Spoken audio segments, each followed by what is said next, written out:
مجھے کیا پتا، غیر ضروری باتوں میں الجھنا بیکار ہے۔ پیسے لیے، اپنا کام کیا اور بات ختم۔ لیکن اس کا پتہ تو چلنا چاہیے۔ جگ والے نے اپنی بات پر اصرار کیا۔ کل یہ یاد تو رہے گا کہ کہاں اور کس کو ٹھکانے لگایا ہے۔ الجھا مت کر۔ بھلا ذبح ہونے والے جانوروں سے کوئی حسب نسب پوچھتا ہے؟ باپ دادا کا پتہ کر کے تو نے رشتہ داری کرنی ہے؟ اتنی دیر میں وہ چلتے ہوئے میرے نزدیک آ گئے۔ ایک نے میری پسلیوں پر ہلکی سے ٹھوکر لگائی اور بولا، ابھی تک بے ہوش ہے؟ میں نے بڑی مشکل سے اپنی چیخ ضبط کی۔ جگ والے نے مجھے غور سے دیکھا۔ لڑکا تو شاندار ہے۔ چھوڑو استاد، کیا فائدہ مارنے کا؟ اسے بیچ دیتے ہیں، 10-20 ہزار تو مل ہی جائیں گے۔ مارنے دے، اگر کبھی چھوٹ گیا نا اور پتہ چل گیا تو اسی دن اپنا دھندا بند ہو جائے گا۔ ہمارے دھندے میں زبان ہی بڑی چیز ہے، اس نے کہا۔ ذرا پانی ڈال اس پر، لگتا ہے یہ سگریٹ تک نہیں پیتا، ورنہ اتنا گہرا اثر نہ ہوتا۔ جگ والے نے بہت سا پانی میرے منہ پر ڈالا۔ میں نے کسمسا کے آنکھیں کھول دیں اور پوچھا، تم کون ہو؟ جی ہم ملازمت کے لیے انٹرویو دینے آئے ہیں، جگ والے نے مسکرا کر کہا۔ دوسرا آدمی جو قدرے سیاہی مائل رنگت کا تھا کہکے لگا کے ہنسنے لگا۔ استاد کیا کرنا ہے؟ جگ والے نے پوچھا۔ مجھے بھوک لگ رہی ہے، میں نے کہا۔ استاد، جگ والے نے کہا، اسے کچھ کھلا دے؟ کچھ پڑا ہے تو لے آ، استاد نے کہا۔ جگ والے نے جگ زمین پر رکھا اور دوڑ گیا۔ استاد نے کہا، دیکھ بھائی، بھاگ دوڑ کر کے پریشان نہ ہونا اور نہ ہی مجھے کرنا، 2 منٹ میں ٹینٹ وہاں دبا کے چھٹی، اس لیے سیدھے رہنا۔ میں کہاں ہوں؟ میں نے پوچھا۔ ہمارے پاس، استاد نے فوراً جواب دیا۔ مجھے کیوں لائے؟ میں نے پوچھا۔ اچار ڈالنے۔ اچانک استاد کا لہجہ کرخت ہو گیا۔ بس ماسٹروں کی طرح سوال پر سوال کیے جا رہا ہے، چپ نہیں بیٹھتا تو۔ اس نے ٹھوکر مارنے کے لیے لات گھمائی، پھر نہ جانے کیا سوچ کے درمیان میں روک لی۔ پھر وہ مجھے غور سے دیکھنے لگا۔ تھوڑی دیر میں دوبارہ سیڑھیوں والا دروازہ کھولا اور جگ والا دھڑ دھڑ سیڑھیوں اترتا ہوا نیچے آ گیا۔ اس نے ایک شاپر میری طرف بڑھا کر کہا، لو جی۔ میں نے تیزی سے شاپر اٹھا لیا۔ شاپر میں روٹیاں اور چنے کی دال تھی۔ میں روٹی ہاتھ میں پکڑ کے جلتی جلتی کھانے لگا۔ چنے کی دال اور جلی ہوئی روٹیاں مجھے اس وقت منو سلوا لگ رہی تھیں۔ 2 روٹیاں اور دال میں منٹوں میں چٹ کر گیا۔ دونوں اس دوران کچھ نہیں بولے، بس خاموشی سے مجھے کھانا کھاتے دیکھتے رہے۔ میں نے بازو سے منہ پونچھا اور جگ کی طرف دیکھا۔ جگ مجھ سے تھوڑے فاصلے پر تھا۔ جگ والے نے جگ اٹھا کر میری طرف بڑھا دیا۔ میں نے جگ منہ سے لگا لیا۔ چند ہی لمحوں میں نے جگ خالی کر دیا اور ایک طرف رکھ دیا۔ اچانک مجھے خیال آیا۔ میں نے پوچھا، میں یہاں کب سے ہوں؟ کل لائے تھے تمہیں، جگ والے نے کہا۔ اے چپ، استاد نے جھڑک دیا، تیری زبان بڑی چلتی ہے، کتر کے رکھ دوں گا۔ اچھا اچھا، غلطی ہو گئی، جگ والے نے جلدی سے کہا۔ استاد تھوڑی دیر کمرے میں ٹہلتا رہا۔ کچھ تو بتا دو، میں نے پھر کہا۔ میں کیا کر لوں گا، تمہاری قید میں ہوں۔ استاد ٹہلتے ٹہلتے رکا، پھر میری طرف دیکھ کے بولا، تجھے پتا ہوگا کہ تیری دشمنی کس سے ہے؟ ہم تو بس آرڈر پر مال اٹھاتے ہیں، ادھر سے ادھر کر دیتے ہیں، باقی ہمیں نہیں پتا۔ مگر میری تو کسی سے دشمنی نہیں، میں نے تیزی سے کہا۔ کہیں تم کسی غلط فہمی میں تو مجھے نہیں اٹھا لائے؟ تیری نہیں تو تیرے باپ کی ہوگی کسی سے دشمنی۔ نہیں، میں نے پورے یقین سے کہا، جب سے میں نے ہوش سنبھالا ہے میں نے اپنے ابو سے کسی کو لڑتے نہیں دیکھا، ہماری تو بس ایک چھوٹی سی دکان ہے اور بس۔ بہرحال، استاد نے کندھے اچکائے، مجھے نہیں پتا تیری کس سے کیا دشمنی ہے، لیکن ایک بات یاد رکھ کہ پیکٹ چاہے غلط ہو یا صحیح، ہم صحیح جگہ پہنچاتے ہیں یا پھر۔ وہ کہتے کہتے رک گئے اور مجھے غور سے دیکھنے لگا۔ یا پھر، میں نے دھڑکتے دل سے پوچھا، تم نے دیکھا کہ ہم چہرہ وغیرہ چھپانے کا تکلف نہیں کرتے؟ ہم نے تمہارے سامنے کوئی احتیاط کی خود کو چھپانے کی؟ ہاں، میں نے سر ہلایا۔ مگر کیوں؟ کیونکہ ہم گاہک کو ڈلیوری دیتے ہیں یا پھر منافع ضائع کر دیتے ہیں، کڑچ کر کے۔ استاد نے ہاتھ گردن پر پھیر کر کہا۔ کیا مطلب؟ خوف سے میری ریڑھ کی ہڈی میں سرد لہر دوڑ گئی۔ ارے بھائی، مار کے پھینک دیتے ہیں۔ تم نے کبھی اخبار نہیں پڑھا؟ شہر میں کہیں نہ کہیں کوئی مسخ شدہ یا بغیر سر کی لاش مل جاتی ہے۔ تم اتنے بے رحم نہیں ہو سکتے، میں نے گھبرا کے کہا۔ بے رحمی کی حد ہر شخص کے نزدیک مختلف ہے۔ کوئی تھپڑ، کوئی گالی، کوئی گلا کاٹنے کو بے رحمی کہتا ہے، تو کوئی بیوی کو کوٹنے والے کو ظالم، بے رحم، کسائی کے خطاب سے نوازتا ہے، استاد نے مسکرا کر کہا۔ استاد، تم تو سچ مچ کے ماسٹر لگتے ہو، جگ والے نے کہا۔ ابے کیلے، اس نے پہلی مرتبہ جگ والے کو مخاطب کیا۔ کیلے نہیں استاد، عقیل، عقیل۔ ابے، اس دھندے میں سیدھے سیدھے نام نہیں چلتے، آڑی ترچی عرفیت رکھ لو ورنہ لوگوں پر دہشت نہیں بیٹھتی، استاد نے کہا۔ ٹھیک کہا استاد، عقیل اور کیلی نے نہایت متانت سے سر ہلایا۔ ان کی باتوں سے ایک ایسی صفاقی کا اظہار ہو رہا تھا جس سے آج تک میرا واسطہ نہیں پڑا تھا۔ مجھے ان کی باتوں سے اندازہ ہوا تھا کہ انہوں نے مجھے کسی کے کہنے پر اٹھایا ہے، اور اس معاملے پر پور یقین ہے کہ انہوں نے صحیح بندے کو اٹھایا ہے۔ اب شاید وہ اگلے حکم کا انتظار کر رہے تھے۔ دفتر مجھے خیال آیا کہ کیلے نے کہا تھا کہ مجھے انہوں نے کل اٹھایا تھا، تو کیا میں کل سے اب تک مسلسل بے ہوش تھا؟ تم نے مجھے کب اٹھایا تھا؟ میں نے اپنے خیال کا درست ثابت کرنے کے لیے سوال کیا۔ کل، استاد کی بجائے کیلے نے جواب دیا۔ ہوش تو تمہیں کل رات ہی آ جانا چاہیے تھا، مگر لگتا ہے کہ دوا کچھ زیادہ ہو گئی تھی، اور پھر جو نشہ وغیرہ نہ کرتے ہوں ان پر دوا کچھ زیادہ ہی اثر کرتی ہے، استاد نے جواب دیا۔ ویسے اچھا ہی ہوا، ورنہ رات اور صبح تمہارے کھانے پینے پر بے وجہ پیسے ضائع ہوتے۔ تم لوگ جرائم پیشہ تو نظر نہیں آتے، میں نے کہا۔ اچھا جی، استاد نے استفہامیہ انداز میں کہا۔ بڑا تجربہ ہے تمہیں مجرموں سے بات کرنے کا۔ وہ تو بڑے ظالم اور شفاق ہوتے ہیں، میں نے کہا۔ فلموں ڈراموں میں تو ایسا ہی دیکھا ہے۔ وہ زندگی کی سچائی نہیں ہوتی، استاد نے بڑی سنجیدگی سے کہا۔ جب ہمیں اپنے پکڑے ہوئے بندے سے کوئی سروکار ہی نہیں ہے، ہم تو ڈاک خانے کی طرح مال پہنچانے کے پابند ہیں۔ پھر کیا ضرورت ہے مار پیٹ کی، چیخنے چلانے کی، خواہ مخواہ اپنی انرجی ضائع کرنے کی؟ تمہاری گفتگو کسی پڑھے لکھے فرد جیسی ہے۔ جرم بھی ایک سائنس ہے، استاد بولا۔ میں اپنی غلطیوں کو نوٹ کرتا ہوں، دیکھ لو، 13 سالوں میں آج تک پکڑا نہیں گیا۔ پکڑے گا کون؟ عقیل اور کیلے نے مسکرا کر کہا۔ کبھی کبھی پکڑنے والے بھی ہمارے گاہک ہوتے ہیں۔ چپ کر، استاد نے اسے ڈانٹا۔ کیلا چپ ہو گیا۔ کمرے میں سناٹا چھا گیا۔ مجھے اپنے دل کے دھڑکنے کی آواز صاف سنائی دے رہی تھی۔ کہتے ہیں نیند تو سولی پر بھی آ جاتی ہے۔ بہت وقت گزرنے کے بعد میرے پیٹ میں کچھ گیا تھا، باوجود بہت سارے خدشات و خوف کی میں سو گیا۔ میری آنکھ کسی کے زور زور سے بولنے پر کھلی۔ کوئی کہہ رہا تھا، میں نے اسے مارنے کو نہیں کہا تھا۔ تو پھر ہم کیا کریں؟ یہ استاد کی آواز تھی جو اوپر کے کھلے دروازے سے آ رہی تھی۔ اس نے ہمیں پہچان لی ہے، تم نے کہا تھا کہ اسے اوپر بھیجنا ہے، اس لیے ہم نے کوئی احتیاط نہیں کی۔ اب ایسے میں نہیں چھوڑ سکتا، استاد کا لہجہ دو ٹوک تھا۔ میں اٹھ گیا اور دبے پاؤں سیڑھیاں چڑھنے لگا۔ 4-5 سیڑھیاں چڑھا تو اوپر کمرے کا منظر واضح ہونے لگا، مگر نظر کوئی نہیں آ رہا تھا۔ میں مزید اوپر چڑھا۔ مجھے ایک کونے میں فون پر بات کرتا ہوا استاد دکھائی دیا۔ وہ کہہ رہا تھا، یہ ممکن نہیں ہے، میں کبھی خطرہ مول نہیں لیتا۔ تم مال اٹھاؤ، میری بقایا پیمنٹ دو، ورنہ پھر۔ استاد رک گیا اور دوسری طرف کی بات سننے لگا۔ تم مجھے نہیں جانتے، استاد نے انتہائی سخت لہجے میں کہا۔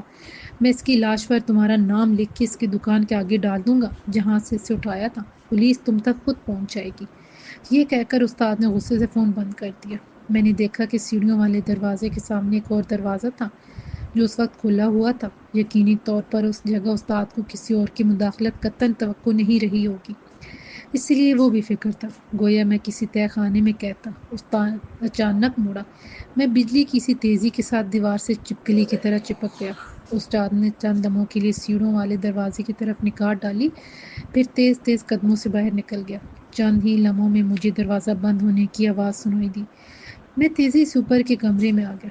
میں نے ادھر ادھر نگاہیں دوڑائیں۔ کمرے کے ایک کونے میں مجھے اپنے کپڑے پڑے ہوئے نظر آ گئے۔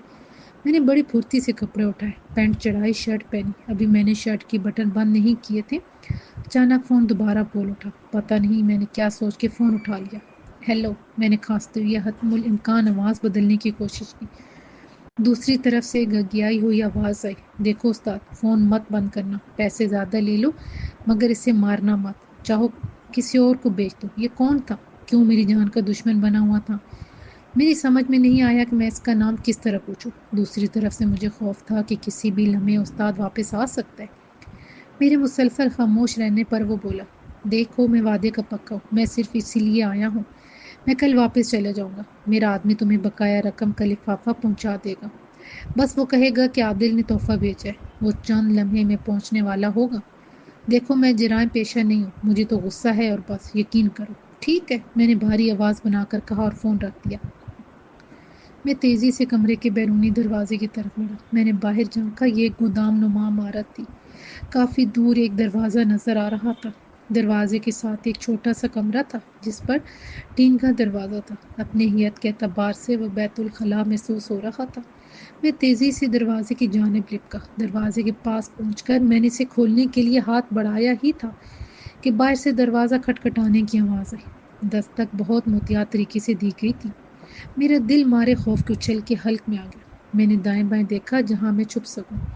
مجھے بیت الخلاء نظر آیا۔ اس سے پہلے کہ میں بیت الخلاء کی جانب بڑھتا، ایک خیال نے مجھے چونکا دیا۔ یہ استاد نہیں تھا اور نہ ہی کیلا اور فکیل۔ انہیں دستک دینے کی کیا ضرورت تھی؟ پھر کون تھا؟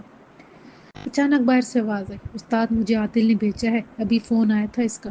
اوہ، میں نے ایک گہری سانس لی۔ یقیناً اسے عادل نے بھیجا تھا، بقایا رقم کا لفافہ دے کر۔ میں نے بجلی کی سی تیزی سے فیصلہ کیا، ذرا سا دروازہ کھول کر ہاتھ بڑھایا اور بولا، جلتی دو لفافہ اور دفع ہو جاؤ۔ پتہ نہیں خوف اور دہشت نے میری آواز میں کیسا تاثر پیدا کر دیا تھا کہ اس نے تیزی سے لفافہ میرے ہاتھ پر رکھا اور فوراً رفو چکر ہو گیا۔ میں نے ذرا سا دروازہ کھول کے باہر جھانکا۔ مجھے ایک آدمی نیلی شرٹ میں ایک گاڑی میں بیٹھا ہوا دکھائی دیا اور دوسرے ہی لمحے گاڑی آگے بڑھ گئی۔ میں نے ادھر ادھر دیکھا، کوئی دروازے کی جانب متوجہ نہیں تھا۔ میں نے باہر نکل کے دروازہ دوبارہ بند کر دیا اور تیز تیز قدموں کے ساتھ آگے بڑھنے لگا۔ میں چند قدم ہی آگے چلا تھا کہ ایک رکشہ دکھائی دیا۔ میں تیزی سے اس میں بیٹھ گیا۔ کہاں چلنا ہے؟ اس نے بیزاری سے پوچھا۔ اسٹیشن۔ میں نے بغیر کچھ سوچے سمجھے جواب دیا۔ 300، اس نے کہا۔ چلو، میں نے فوراً جواب دیا۔ اس نے گیئر تبدیل کیا، رکشے کی سپیڈ بڑھی، وہ اسی دروازے کے سامنے سے گزرا۔ میں نے دیکھا کہ استاد دروازہ کھول کے اندر داخل ہو رہا تھا۔ بے اختیار میرا رواں رواں جیسے شکر میں ڈوب گیا۔ چند لمحوں کے فرق سے میرے رب نے مجھے بچا لیا تھا۔ رکشہ تیز رفتاری سے آگے بڑھ رہا تھا۔ میں نے ہاتھ میں پکڑے موٹے سے خاکی لفافے کو پہلی بار غور سے دیکھا۔ لفافہ بھرا ہوا تھا۔ میں نے اندر ہاتھ ڈالا اور ایک گڈی ذرا سی باہر نکالی۔ وہ 5000 کے نوٹوں کی تھی۔ میں نے رکشے کے فرش پر ذرا سا جھک کے رکھی اور لفافے میں مزید دیکھا۔ اندر 5000، 1000 والی اور 500 روپے والی گڈی تھی۔ بے اختیار ایک گہری سانس میرے حلق سے خارج ہو گئی۔ مجموعی طور پر یہ رقم 11.5 لاکھ کے قریب تھی۔ میں نے دھیرے سے 500 کا ایک نوٹ گڈی سے کھینچا اور باقی لفافے میں رکھ کر اسے مضبوطی سے پکڑ لیا۔ 20 منٹ کے بعد رکشے والے نے اسٹیشن کے سامنے رکشہ روک دیا۔ میں نے تیزی سے اتر کے اسے 500 کا نوٹ دیا۔ میرے پاس کھلے نہیں ہیں، رکشے والے نے برا سا منہ بنا کر کہا۔ میری ٹرین چھوٹ جائے گی، تم سارے رکھ لو۔ میں نے تیزی سے کہا اور آگے بڑھ گیا۔ میرا دل بہت تیزی سے دھڑک رہا تھا۔ حسب معمول لوگوں کا رش تھا۔ ویسے بھی یہ کاروباری علاقہ تھا جہاں دن رات لوگوں کی مسلسل آمد و رفت رہتی تھی۔ میں کچھ سوچنا چاہتا تھا۔ عادل نام میرے لاشعور میں کھدبد مچا رہا تھا۔ میں چائے کے ایک ہوٹل میں داخل ہو گیا۔ میں چائے کم پیتا تھا مگر اس وقت مجھے چائے کی شدید طلب محسوس ہو رہی تھی۔ ہوٹل کے لڑکے نے چائے اور کیک پیس میرے سامنے رکھ دیا۔ میں نے بھاپ اڑاتی چائے کو دیکھا۔ بھاپ کے پس منظر میں دیوار گیر گھڑی لگی ہوئی تھی جو دن کے 11:30 بجا رہی تھی۔ میں نے دوسری میز پر بڑا اخبار اٹھایا اور دیکھا۔ آج بدھ تھا۔ یہ واقعہ پیر کے دن پیش آیا تھا کیونکہ اتوار کو آصف بھائی کے سسرال والے آئے تھے اور پیر کے دن 5-6 کے درمیان میرے اغوا کا واقعہ پیش آیا تھا۔ نہ جانے ابو امی کا کیا حال ہوگا، میں نے سوچا۔ میرا جی چاہ کہ میں اڑتا ہوا گھر پہنچ جاؤں، مگر کیا میرا گھر جانا مناسب ہوگا؟ پھر مجھے خیال آیا کیوں نہ آصف بھائی کو فون کروں، مگر انہیں کیا بتاؤں گا؟ یہ تو سیدھا سادہ پولیس کیس ہے۔ اب تک امی ابو نے پولیس میں رپورٹ لکھوا دی ہوگی، پولیس مجھے ڈھونڈ رہی ہوگی، مگر یہ عادل۔ پولیس کے خیال کے ساتھ عادل کا نام دوبارہ میرے لاشعور میں ابھرا۔ یہ نام سنا سنا سا لگ رہا تھا۔ کہاں سنا ہے، میں نے سوچا۔ دیکھا ایک خواب تو یہ سلسلے دور تک نگاہوں میں ہے۔ گل کھلی ہوئی ہے۔ ہوٹلوں والوں نے دیوار پر لگے ٹی وی پر گیت مالا کی ویڈیو لگا دی تھی۔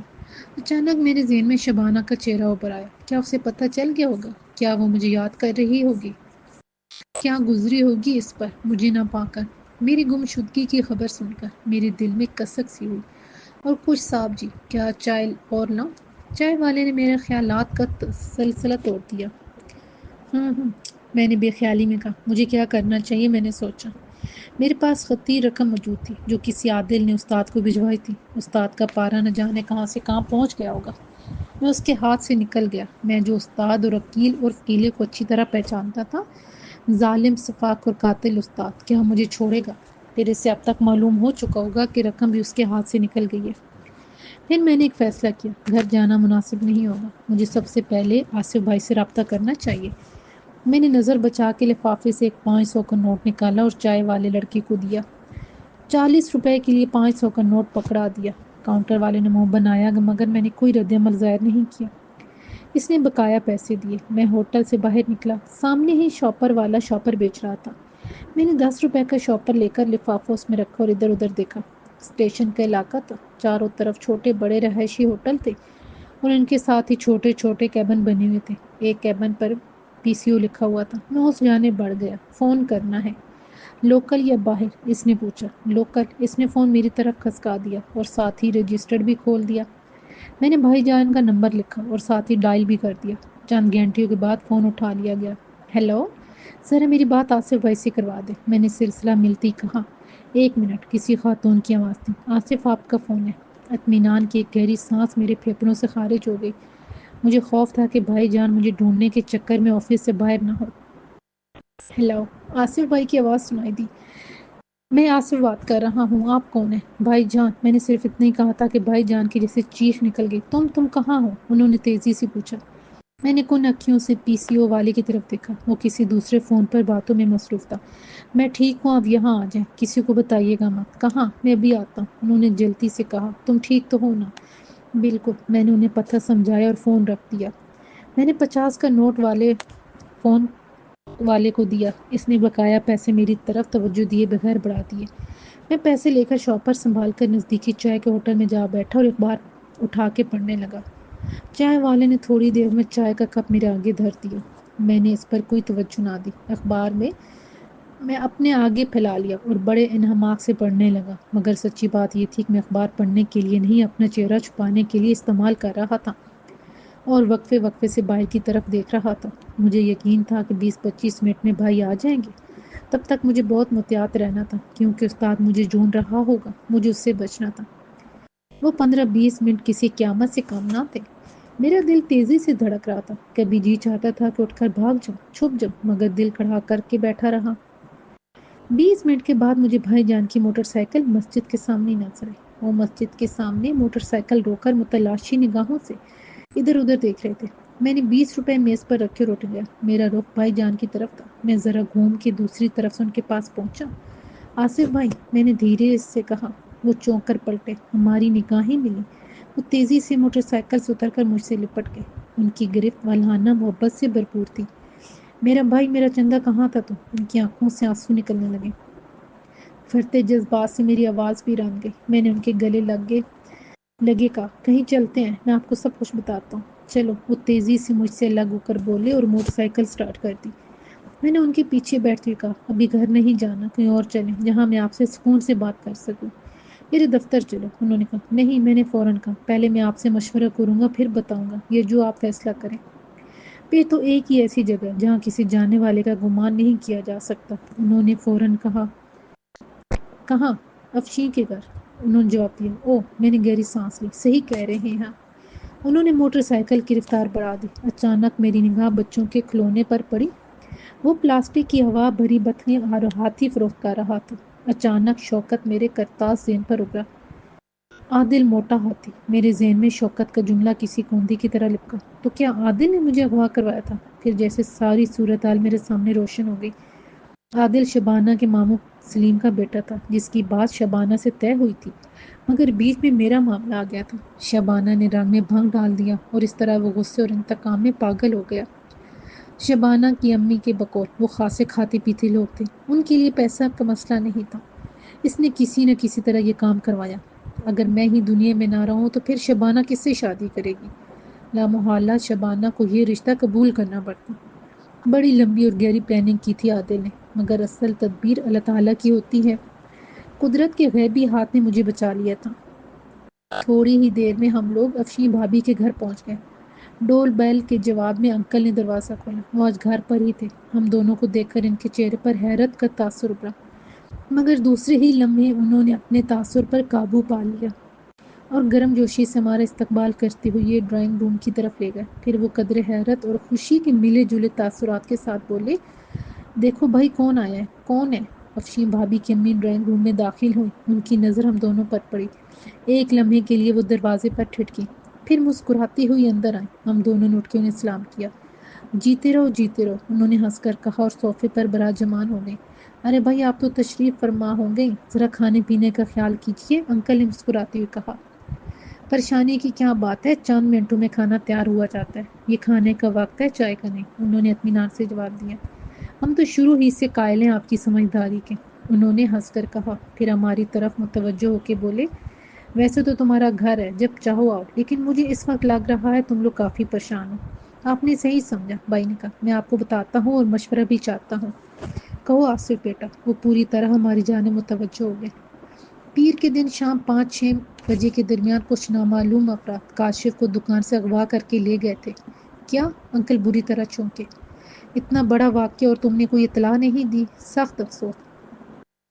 آپ کا شکوہ بجا، لیکن ہماری سمجھ میں ہی نہیں آ رہا تھا کہ ہم کریں تو کیا کریں۔ ہماری کسی سے لڑائی نہ دشمنی، پھر یہ کون ہے اور کیا چاہتے ہیں، ہم اسی میں لگے رہے۔ آصف بھائی نے وضاحت کی۔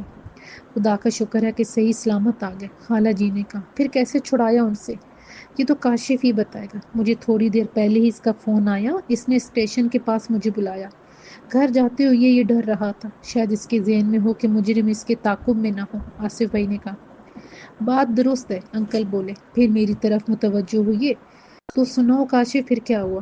مگر تم لوگوں نے بیٹا پولیس میں رپورٹ تو لکھوائی ہوگی؟ اچانک خالہ جی نے مداخلت کی۔ بھائی جان چونکے آپ صحیح کہہ رہی ہیں، امی ابو کے مشورے سے ہم لوگوں نے پولیس میں رپورٹ کروا دی تھی۔ بہت اچھا کیا، انکل نے کہا۔ آج کل اغوا برائے تاوان کی شدید سزائیں ہیں۔ اس دوران افشین بھابھی آہستہ سے لیمن اسکواش رکھ کے گئی تھی۔ خالہ جی نے اسکواش گلاس میں ڈال کر مجھے دیا۔ میں نے پہلا گلاس تو ایک سانس میں ہی خالی کر دیا۔ انہوں نے دوسرا بھر کے دیا۔ وہ سب آہستہ آہستہ گھونٹ لیتے ہوئے میری طرف متوجہ تھے تاکہ میں انہیں اپنے ساتھ پیش آنے والی روداد سنوں۔ میں نے کہنا شروع کیا، میں دکان میں تھا، ابو دوسری نئی دکان پر کام کروا رہے تھے۔ مزدور آ جا رہے تھے کہ ایک گاڑی دکان کے سامنے رکی۔ ایک آدمی نے مجھے نام لے کر بلایا۔ میں سمجھا کہ وہ مزدور یا کنسٹرکشن کے کسی کام سے آئے ہوں گے۔ جیسے ہی میں ان کے نزدیک پہنچا، انہوں نے بڑی پھرتی سے مجھے اندر گھسیٹ لیا۔ پھر کسی نے میرے منہ پر بے ہوش کرنے والی دوا کا کپڑا رکھ دیا۔ مجھے ایک تہہ خانے میں ہوش آیا جہاں ایک استاد اور عقیل نامی شخص موجود تھا۔ انہوں نے کسی کے کہنے پر مجھے اغوا کیا تھا۔ وہ کون تھا؟ بھائی جان نے تیزی سے مداخلت کی۔ معلوم نہیں، میں نے انہیں عادل کا نام بتانے سے گریز کیا۔ میں نہیں چاہتا تھا کہ عادل کا نام درمیان میں آئے، ورنہ پھر بہت سی باتوں کا پنڈورا باکس کھل جانا تھا۔ پھر کیا ہوا؟ خالہ جی اپنے تجسس پر قابو نہ رکھ سکی۔ پھر میں نے گہری سانس لے کر کہا، انہوں نے مجھے چنے کی دال اور روٹی دی۔ پتہ نہیں اس میں کیا تھا کہ میں کھاتے ہی سو گیا۔